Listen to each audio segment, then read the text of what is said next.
Transferimi i Mirlin Dakut te Spartaku i Moskës pritet të zyrtarizohet së shpejti, por sulmuesi shqiptar nga Kosova po përballet me një situatë të pakëndshme, ende pa e veshur fanellën e klubit rus. Shkak janë bërë disa tifoz ekstremist të Spartakut. Bëhet fjalë për tifo grupin Crazy North, që ka dalë publikisht kundër afrimit të tij, duke përdorur gjuhë fyese dhe mesazhe me përmbajtje të rëndë ndaj shqiptarëve. Në kanalin e tyre në Telegram, grupi Ultras shkroi: "Shprehim kundërshtimin ton të plot ndaj transferimit të mundshëm të Mirlin Dakut në klubin ton. Ne mbështesim popullin vëlla serb dhe qëndrimi ynë ndaj ustashëve, si dhe veçanërisht ndaj shqiptarëve dhe kosovarëve, mbetet i pandryshuar." Në anën tjetër, mesazhi në pankartë thuhet: "Fundërina shqiptare jashtë." Mbetet për t'u parë nëse këto reagime do të bëhen pengesë për transferimin e Dakut te Spartaku i Moskës, apo gjithçka do të finalizohet me sukses. Portieri shqiptar Simon Simoni zhgënjen në 2 ndeshjet e para në Superligën e Zvicrës.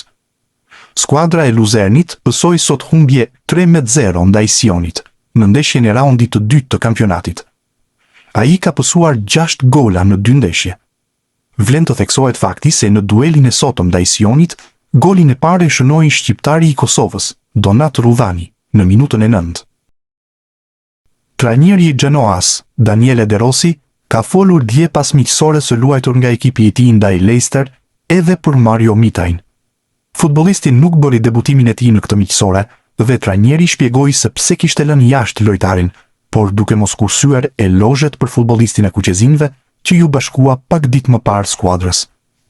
Ai ka cilësi të shkëlqyera, ofron shumë zgjedhje, e nxjerr ekipin mirë përpara me top dhe di si të shtyjë. Edhe fizikisht, pavarësisht se nuk është një dollap, ai ka shpejtësi, e mban, luan me cilësi dhe shkon përpara. Shumë i ngjashëm me Martin ose Angelino, këta mbrojtës të krahut që nuk janë gjigant, por din ku ta çojnë topin. Për sa i përket cilësisë dhe prekjes, ai do të na arrisë nivelin dhe kam ndjesinë se ai mund të luajë edhe në pozicionet e tjera në fushë. Tani le të shohim sa kohë kemi. Ai ndjehej mirë sot, por nuk doja ta rrezikoja. Ishim të lodhur ne nga udhtimi e lëre maj, të cilit i duhet i nënshtrohej vizitave mjekësore, fotove dhe firmave. E lash jashtë, por ai është në gjendje të mirë. Ai është pak prapa nesh në përgatitje, sepse ka bërë më shumë volum se sa intensitet, por nga të dhënat që kemi parë, ai do të jetë mirë së shpejti. Ishin fjalët e De Rossit për mbrojtësin e kombëtares shqiptare.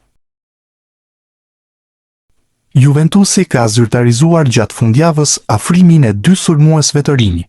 Bardhëzint blen më në fund Randal Kolomuanin dhe pastaj edhe Kerim Alajbegovic, duke shpenzuar për të 2 futbollistët shifra që mund të arrijnë deri në 90 milionë euro, në varësi të bonuseve.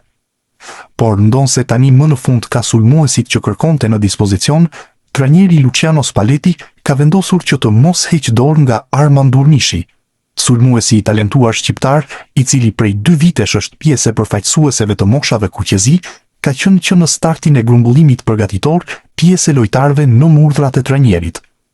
I afruar fillimisht për të bërë numër derisa të plotësohej skuadra, Durnishi ka luajtur rregullisht në miqësore deri tani, pasi Spalletti ka preferuar ta shohë në veprim. Dhe duket se trajneri është bindur nga aftësitë e tij, ndaj ka vendosur ta marrë me vete në turneun që Juventusi do të zhvillojë në Hong Kong dhe Australi. Emri i Durnishit ishte përfshirë në listën e skuadrës që është nisur drejt Hong Kongut, ku të mërkurën Juventusi do të përballet me Chelsea, para se të udhëtojë drejt Australisë, ku do të luajë miqësore me Interin dhe Palermon. Skuadra e Brøndbyt shënoi fitore minimale 1-0 ndaj Viborgjit në ndeshjen e vlefshme për javën e dytë në elitën e futbollit danez.